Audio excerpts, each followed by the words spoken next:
In addition to the society, the individual must be analyzed. Individuals themselves portray different identities in certain circumstances for personal benefits. In Hamlet, Hamlet portrays a false identity of madness to distract Polonius, Claudius, and Gertrude, the three most prominent figures in Denmark, so that he can plan his revenge towards Claudius in privacy.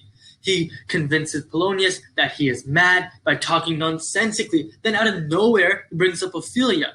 Hamlet maintains this mad identity in front of his mother and Claudius to give them reasonable grounds to believe Polonius's hypothesis that love is indeed the cause for Hamlet's madness.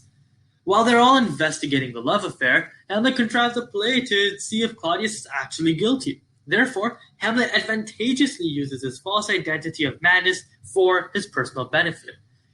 Hamlet himself is also going through an identity crisis between his innate identity and the identity society has created for him that was discussed earlier.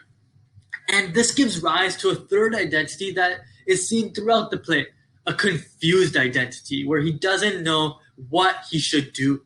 Being a human, he needs someone to confide these struggles in. He chooses to disclose a sane yet confused identity to another individual, Horatio. Hamlet voices his struggle of developing irrational qualities instead of his original pragmatic self by saying that he would endear anyone who is not passion's slave. Hamlet therefore displays his confused identity towards Horatio for personal comfort.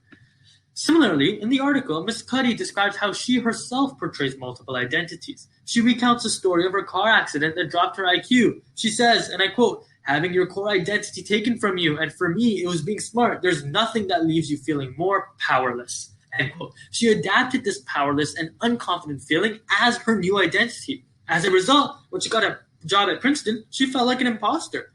When she had to lecture there, or at any other talk, she said, and I quote, "She faked it," end quote.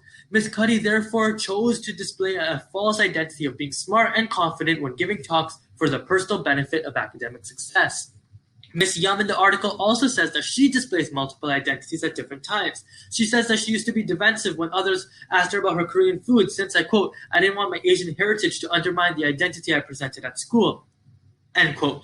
Therefore, she portrayed a second cultural identity, a cultural identity of being a Caucasian, for her personal comfort in fitting in at school.